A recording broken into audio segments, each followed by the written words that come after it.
it well. Played it very, very, very well indeed. No more slices for you. Oh, look at that for judgment. You'll learn.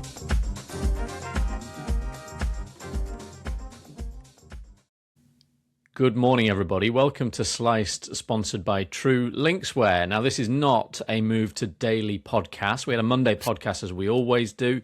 Like and subscribe, all that stuff. It is now Tuesday, but Sam and I have invented the concept of an emergency podcast to react to major news in our sport. Good morning, Sam. You've hurried back from the garage. I mean, this is serious stuff. I mean, you probably tell my hair is still wet from running back in the rain, but yeah, there were a few people that asked us to do an emergency podcast, and we're a pod of the people, so we decided we had to make it happen. And let's be honest, it's some pretty big news has dropped in the last 12 hours. Pretty big indeed, yeah, and it dropped about 1 hour after we published our regular Monday episode. I will say there's still loads in that Monday episode that is relevant. We're not writing off that episode. We had a small section on Brooks Koepka. That section has been left behind by subsequent events, but you can hear from Ollie Wilson about our new sponsorship from True Linkswear. You can hear about this week's golf tournaments. You can witness a tour de force, as I've called it at least 5 times now, in Highest Bidder. Loads of stuff like that. So please do listen to that as well, but by all means listen to this first, because there is news. There might be some people who perhaps are, I don't know, space shuttle pilots or something, who have not noticed in the last 12 or so hours, Sam, what the news is. So tell us what it is. Maybe are you going to read a bit of the PGA Tour statement? Where are we? People who aren't chronically online, you mean, Ben? Yeah, basically anyone who actually turns their phone off. That's fair. You don't have to have gone to outer space. Maybe just outdoors. Well, yeah, so obviously the big news is the fact that Brooks Koepka is officially coming back to the PGA Tour. The PGA Tour, Brian Rowlap, issued a statement yesterday, and I won't read the entire statement, reasonably long. He starts off basically saying, we want the PGA Tour to be the best, listening to fans. The fans want all the best players playing together. But I'll read the sort of the key parts. So he says, on December the 23rd, 2025, Brooks Koepka notified the PGA Tour that his previous affiliation had concluded, and he subsequently applied for reinstatement of tour membership. This prompted our boards to evaluate how we deliver the best version of the PGA Tour for our fans, players and partners, with severe and justified consequences, which has resulted in our new returning member program. And then he goes on to say, designed to provide an alternative path back to PGA Tour competition for past members who have achieved the highest accomplishments in the game. The returning member program mandates heavy and appropriate limitations to both tournament access and potential earnings that we believe properly holds returning members accountable for substantial compensation earned elsewhere. It also includes elite performance-based criteria that requires winning the Players' Championship, Masters Tournament, PGA Championship, US Open, or the Open Championship between 2022 and 2025. We'll come back to this, Ben. Its strict limitations, which Brooks has agreed to, include a 5-year forfeiture of potential equity in the PGA Tour's player equity program, representing one of the largest financial repercussions in professional sports history, with estimations that he could miss out on approximately $50 to $85 million in potential earnings, depending on his competitive performance and the growth of the tour. At the request of the PGA Tour, Brooks has also agreed to make a $5 million charitable contribution, the recipients of which will be determined jointly. Importantly, the returning member program will not take away playing opportunities from current members. Fields will be expanded as needed. And lastly, the last interesting paragraph, it says other eligible players interested in seeking PGA Tour reinstatement must do so by the time the returning member program closes on Monday, February the 2nd. This is a one-time defined window and does not set a precedent for future situations. Once the door closes, there is no promise that this path will be available again. There we go. There we are. Lots to unpack from that. I mean, the first thing to say, I think, aside from the wonderful fact that LIV Golf is never mentioned, the first thing to say is that I don't think any of us believe this is a one-time opportunity. I think we all believe that this opportunity will be reopened as necessary to welcome back those 3 players should they wish to explore it. Cards on the table, Sam. I think in the giddiness of yesterday evening, and don't get me wrong, it's a great time to be online. I think there was an element of getting carried away. I think the chance of Jon Rahm getting out of his LIV contract in 3 weeks is so small it's not even worth talking about, but here we are. But also I actually question whether Jon Rahm would want to. I perceive Jon Rahm's current well-being differently to some. I think some people think he's having a horrible time, and I actually think he's probably having a decent enough time. I don't think he hates it. I think the move to 72 holes has placated him. He's going to win even more money now potentially, but I think he'll be really happy with this. I think he knows that his path to the PGA Tour is now clear. He has that option, but I don't think he'd be in a rush to get on the phone to the lawyers. That's my interpretation, and I'd say the same is true of the other two. Well, the other thing is the fact that he can play on the DP World Tour, or at least as it stands, he's able to play DP World Tour events. So, yes, I think if it may be a different situation if he was banned from playing anywhere and he just play LIV, then at that point, maybe. But yeah, like you say, moving to 72 holes will certainly placate him. And yeah, I agree with you. Kind of in hindsight, it seems very unlikely that in the next 3 weeks we're going to see him make the same decision as Brooks. But that's why I think that this notion of this deadline is a little bit ridiculous. I think they have to say that, but the reality is, if Jon Rahm wants to, play on LIV for another year, and then maybe in a year's time he reevaluates, the PGA Tour will find a way to get him back. It's worth saying, just for the benefit of our listeners, who just in case they don't know this. So, in terms of the criteria that are laid out, the 3 players who are eligible for this program are, of course, Bryson DeChambeau, Jon Rahm, and Cam Smith. And in terms of who's likely to make that make the move that Brooks has made, I'd say that for me, I'd say Cam Smith is the least likely because he's, I think, Ripper. Some people will say is the one sort of successful franchise in LIV.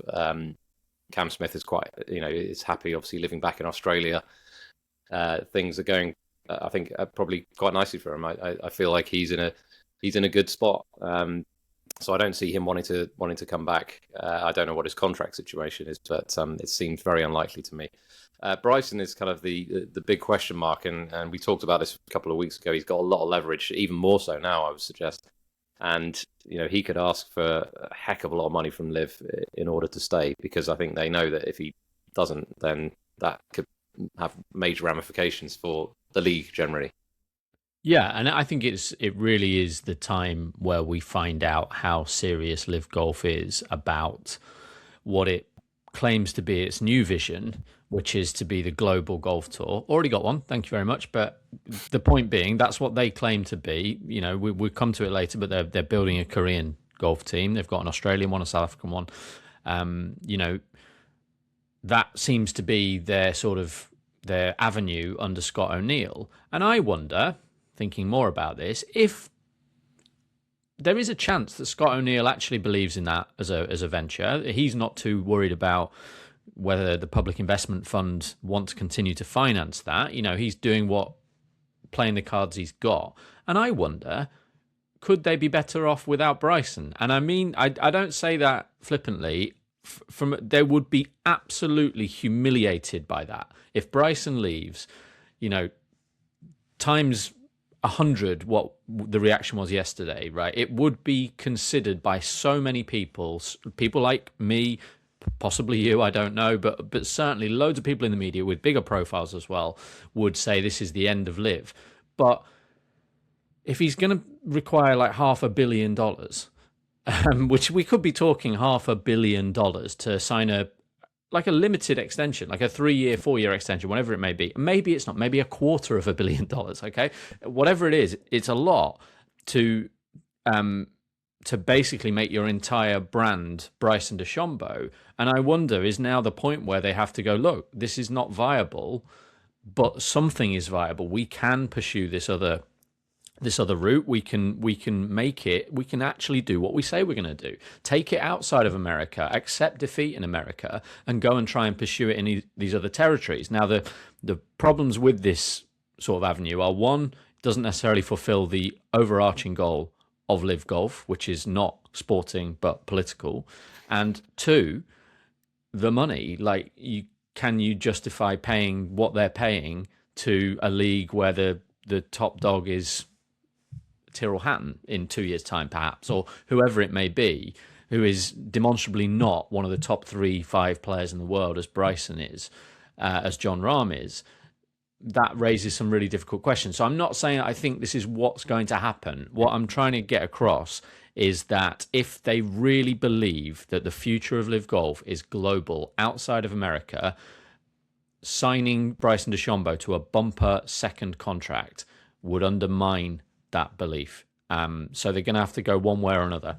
And I think they'll probably go the Bryson way, but it gives lie to what they're claiming is their intention. Now, Bryson can help them grow. When he went to India, it had a big impact, but not the impact that, the price. It doesn't add up with the price. And I know people say, well, money doesn't matter.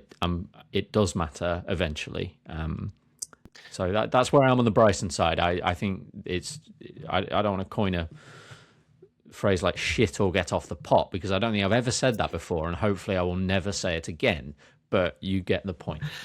Well, how would it look, do you think, Ben, to people like Jon Rahm and Tyrrell Hatton, Joaquin Niemann, some of the other good players on LIV, if, let's say, I don't know whether they'd know the exact figure, but if Bryson was to sign, a $500 million extension, suddenly at that point they're thinking, well, got it.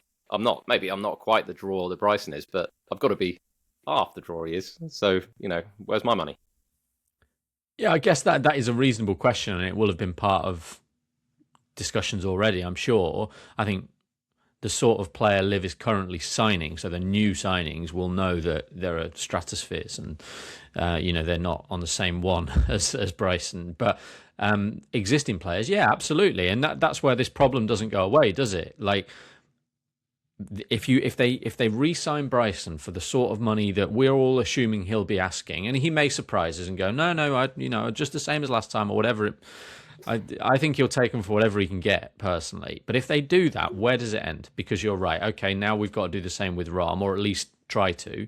One of the curious things about Rahm, by the way, is that they're doing this sort of national thing, and I get that, but Jon Rahm doesn't play for the Spanish team, so that's got to change at some stage, presumably, you would think. But yeah, they're basically held over a barrel by the best players, and eventually what has to happen is, I think the sort of ceiling quality of LIV is going to come down, because I think those best players will leave, and some will say, I dare say, people who love LIV will be saying, well, this is good. This means Rory can go and join LIV for 3 years, knowing they'll let him come back. I really don't see as this is going to open the door to anyone established world-class player on the PGA Tour going to LIV. I'd be surprised. We've been surprised before, but I don't think Victor Hovland or Xander Schauffele, two of the ones they've been talked about a lot over the last 3 years. I don't think they'll see this and think, oh, great. Because for one thing, in Victor's case, he'd have to go and win a major or the Players. So, there's only a couple. You'd say, what is it, Xander Schauffele? Maybe it's Wyndham Clark's ticket. I don't know. He's definitely thought about it before. So maybe Wyndham Clark could be the big name that does go. But no, it's.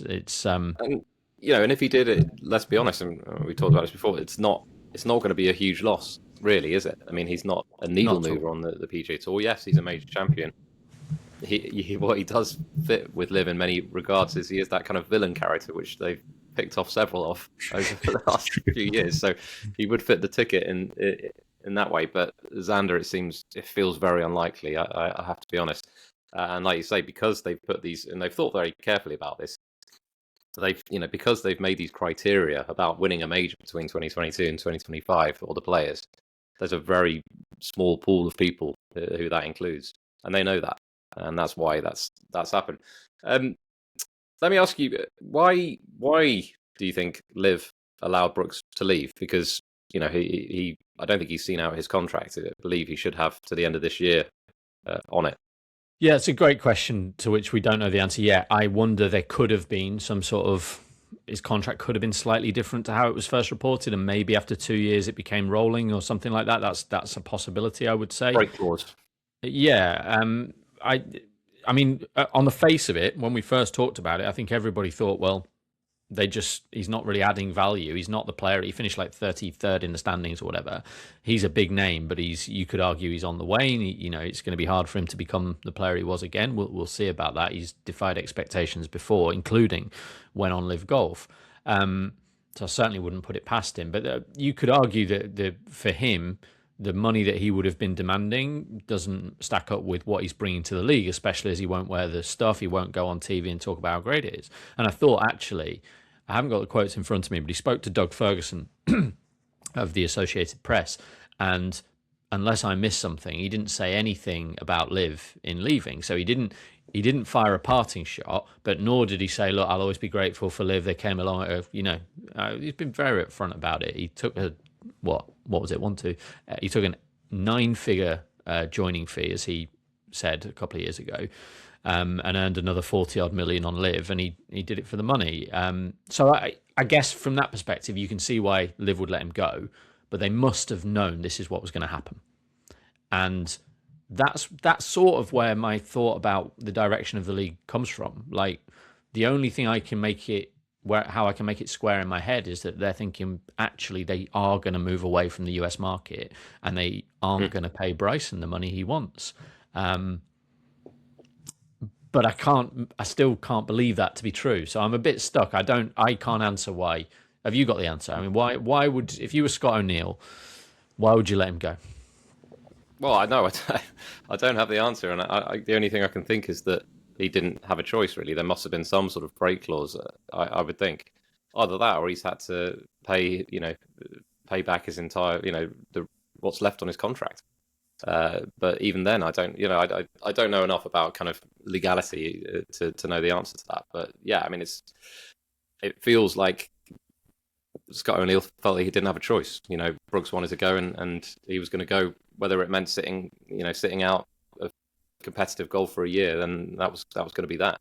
And yeah, I mean, it's that I'm currently watching The Americans, a series from about 15 years ago about spycraft. I don't know if you've seen it, but maybe it's because of that I'm wondering, like, do you think Brooks has come into PGA Tour HQ via the side door, by the way, so it's been reported, with a sort of dossier with his LIV contract, and the PGA have got their lawyers straight onto that to understand more about the way these LIV arrangements work? I do wonder about that. Maybe. Because I think, to his credit, Koepka has sort of also said that he has some bridges to mend, and, not everyone's going to welcome him back. And he knows that he actually says, I know that I upset a lot of people and caused a lot of damage, or whatever it was. So that will help in that quest. And it'd be interesting. It does sound, though, like the overwhelming reaction, certainly among the better players, is this is good news for the PGA Tour. Well, yeah, I wanted to pick up on that, Ben, because there are kind of there's two almost factions of the tour, I think, really. There's the likes of Rory McIlroy, maybe people like Xander, Scotty Scheffler, let's say. I don't know. But it feels like those people are much more happy with him coming back than I suspect people who are at the kind of, the bottom end of the tour, if you like, will feel. There was a tweet from Adam Schupak of Golf Week yesterday saying that his contact in Hawaii said that there were more people on their phones on the range than hitting balls. And Jason Gore's phone was ringing off the hook. And, there will be some people who are unhappy with it. I wanted to read a tweet from Roberto Castro. We had Roberto on the podcast last year, you may remember. And he I think gives the other side of the coin here. He says, so hear me out. You can keep the bajillion dollars you got from LIV and start playing right away. You just can't have these coupons that have an undetermined value. But we did double the purses since you left. Good? And I think that, that it kind of says a lot, really, because, if you look at it from, let's say, and I'm trying to think of a good example, Tom Kim, let's say, from his point of view. He might not be the best example, but the point is he's looking at this thinking, okay, well, this guy's gone to LIV. He's earned a hell of a lot of money. He's able to come back. Okay, he's got to pay a fine. In terms of the grand scheme of things, that fine isn't going to really impact Brooks Koepka that much, and he can play pretty much immediately. You're thinking, well, for someone who maybe turned down LIV at the time, or was turned down LIV in the last couple of years, I think, well, I decided to plead my fealty to the PGA Tour, to coin a Rahm phrase, and what have I got to show for it?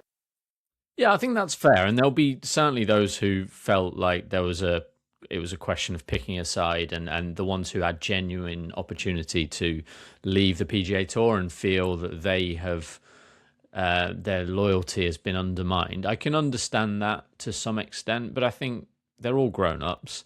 To a large extent, I think it's just tough. Like it's just life, right? In different ways, it will happen at other organizations. Someone will leave the business and come back and work for the business at a later date on a higher salary or whatever it may be. Like someone will get promoted above you and they perhaps have not been as loyal to the company in some way or whatever it may be. That it's just life. It's not always fair. And I think, they're playing for we have to remember as well, had LIV not come along, it's probably made life tougher for the people on the fringe of the PGA Tour, but they're playing for more money. The opportunity is better than it ever was in that respect. You can earn, a huge amount of wealth for not being an elite golfer now. And to some degree, that's because of the actions of people like Koepka. I'm not saying he deserves praise or thanks for it, but that's the reality of it. Had they all said no to LIV, the PGA Tour would still be hoarding money, and the purses would be half what they were. And there'd be 25 more members or whatever. But I see it as tough, basically. And I think for the most part, the more sort of level-headed PGA Tour players will see it the same way. I think most of them, like Michael Kim, is I can't imagine him having any problem with it. I might be wrong. I've not actually seen what he's tweeted about it, but I don't know. The ones who are able to think critically, I don't see how you can be that perturbed, especially as he's not being, like Castro's tweet is bang on. I don't disagree with it, but he is being denied access to potentially a large amount of money. He's not able to stroll straight back into signature events. And he's being added to the fields. So, okay, if he plays really well and finishes, 30th on the FedEx Cup, then the guy in 31st will think, well, Brooks Koepka's kept me out of the Tour Championship. But again, I'm not particularly sympathetic, I'm afraid. I don't really like the play better thing. It's a bit rude in some ways, but at its heart is the message that if you're really good, what are you worried about? It's one more golfer. He's injured a lot of the time. It's just one more hurdle to cross, but you've made it to the PGA Tour, for Christ's sake. You're very, very capable. You've got a great opportunity to this week go and play for however many millions of dollars they're playing for. Life is good, right? So grow up and get on with it. And I think, if we go back to the notion of Bryson, and whether he would consider returning, there may be a different response, I think, were he to say, you know what, I'm going to come back to the PGA Tour. For the record, I think it's very unlikely. But if he did, there may be a different response because Bryson left in very different circumstances. He attempted one of the several players who attempted to sue the PGA Tour, and a more divisive character. So I could see that going down a lot worse than Brooks. Brooks is probably, as you've alluded to earlier on, he's probably the easiest one to get on board with on the fact that he's not been wearing the LIV merch all the time. He's not done the big announcements. He's not said, LIV is the greatest league, etc. So, in a way, it almost sort of tests the water, doesn't it, for how other people, how it might be received in the future. But depending on the player, it could be a different reaction. Yeah, totally. Is it arguably a great lesson that you don't burn your bridges, whatever you do in life, right? Absolutely. If you leave your current job, maybe don't slag off the employer in case in a couple of years' time that is now an appealing route to take. I don't know. Yeah, I would say that's probably worth considering. I think Brooks is could this have gone any better for him? Really, from the point LIV came along, when he's an injured golfer who is legitimately worried about his future in the sport, he's earned $150 million or thereabouts. People say, but you take away the tax. I live in Florida, but take away the tax and the personal trainer and all that. Yeah, okay, whatever. He's earned loads and loads of money, right? Way more money than he earned the previous 10 years. So you've got that. He's actually won another major championship. He's overcome physical adversity to be a competitive high-level golfer again. He's not made enemies. He's walked out the door at LIV. He's walked straight back into the PGA Tour. Man, some people are born lucky. It's gone all right for him, hasn't it? And it's worth saying at this stage that we know that he's going to be playing Torrey Pines, Farmers Insurance Open, and he's going to be playing Phoenix Open. We talked about it on yesterday's podcast, didn't we, Ben? That would be a good place for him to return, but it sounds like he'll be playing one before that. How his schedule looks after that, we don't know, but we do know that he's not eligible for, I believe I'm correct to say, not eligible for the signature events. That's correct, isn't it? I think he can play his way in.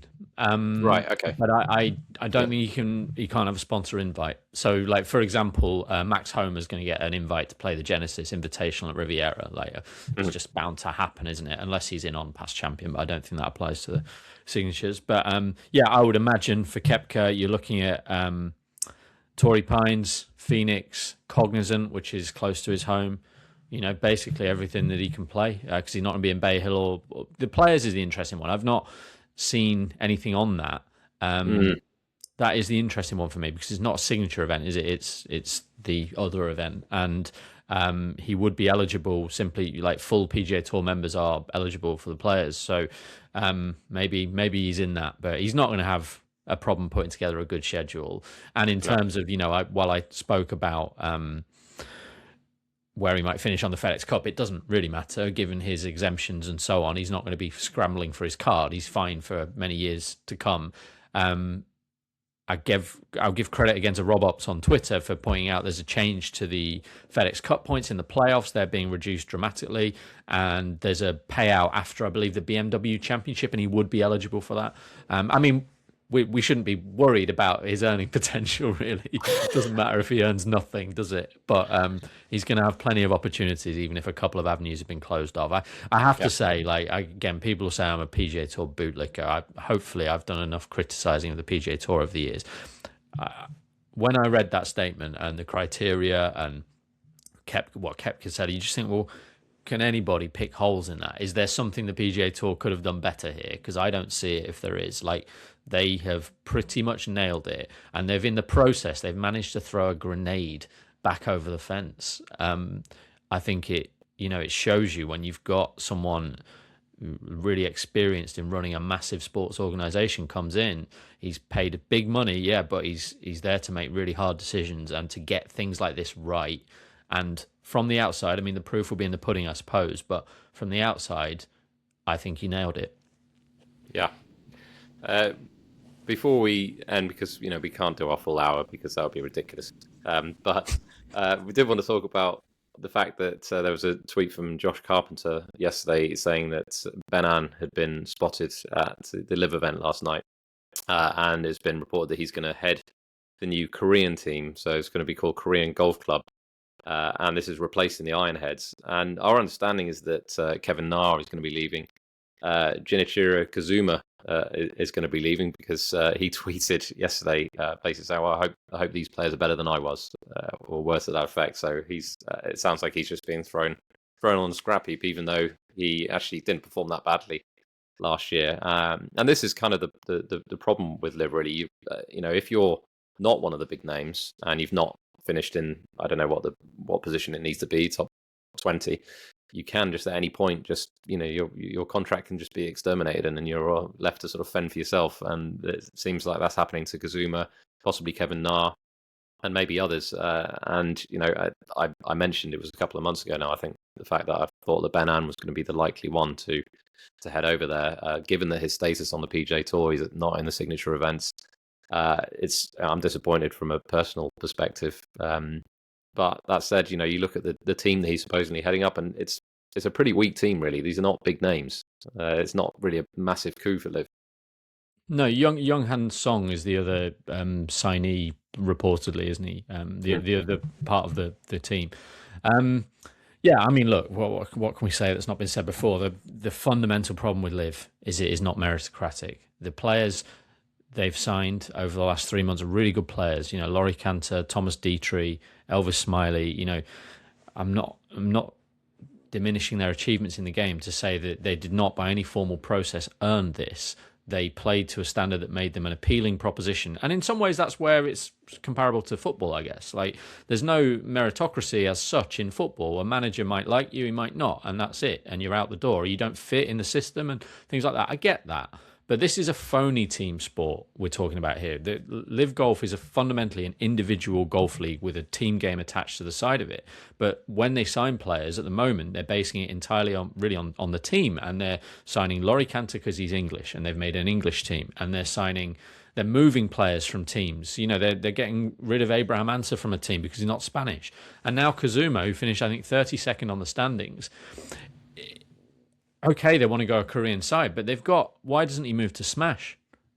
Right? Like, he deserves that on the basis of how he's played. There are other roster spots available, but he's not the right face. He doesn't fit, and therefore he's not on the tour. And people can say, oh, it is merit. He could have finished in the top 24 and he would have kept his status, but that's top 24 of 50-odd players, right? So that's top, like, 45% of the league. You can play well enough to guarantee your status, but that's very, very different to, for example, the PGA Tour or the DP World Tour, where to keep your status, you've got to be in the top, 110, 120 if you count conditionals and stuff like that, out of 160, 170. Not even that many full members. So it's not comparable. And this open zone, it really is problematic because it leaves it down to a contractual decision. We've all said they need to increase relegation.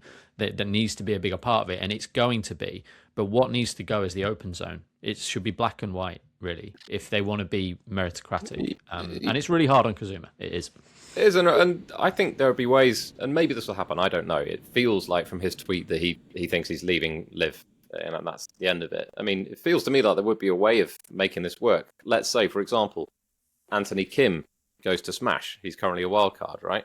And then Kazuma becomes a wild card, let's say. There are ways to keep him in the ecosystem if they want to. It feels like they don't want to, which feels very harsh for someone who actually played okay. And they didn't want to keep Ben Campbell either because he was entered in LIV Promotions and withdrew late on because, now he's going to stay. So it's really, again, they're being rewarded financially. Kazuma will have earned, I don't know, probably $4 or $5 million last year.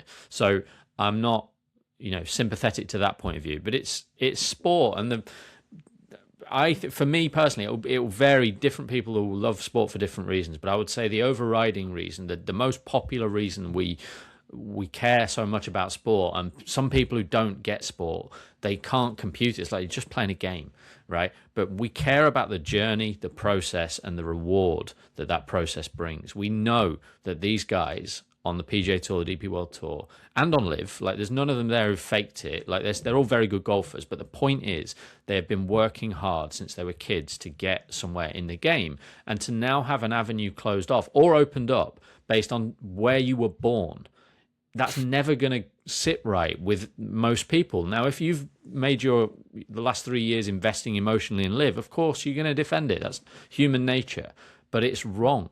It's not right to say. I've tweeted to Lee Westwood this morning. About a month ago, he tweeted how, the DP World Tour have been taking, the PGA Tour have been taking DP World Tour players. How's that different to LIV? And the difference is they take them based on performance. Keita Nakajima was not denied a PGA Tour card because he's from Japan, but he would be denied a place on this LIV Golf team. And his chant, he had a better year than Elvis Smiley, but it was Elvis Smiley they wanted because Elvis Smiley's from Australia. And again, there are parallels in some ways to team sports. This is not a team sport. It's an individual sport with a team add-on. And we're making decisions on people's careers based on where they were born or, how big their profile is. And ultimately, the PGA Tour has to do the best to exploit profiles like those of Ricky Fowler and Jordan Spieth. And they do little things like give them sponsor invites. I get that, right? But the bottom line is if they don't play to a certain standard, they're going to be off the tour. And that's that. And on LIV, it's not about that. There's a massive chunk in the middle where it's someone's decision, and they wonder why people don't care about it, right? And until they fix that, people won't care about it, not in the numbers they need. Well rounded off, Ben. Well, I think it's probably time to say goodbye now. This has been a rare emergency bonus episode. We'll try not to make it a regular thing, purely because we try and have lives outside of this, Ben. And jobs. But we did feel like this was significant news, significant enough for us to do this. But anyway, if you've taken time to listen to this bonus episode, we thank you very much, and we will see you on Monday.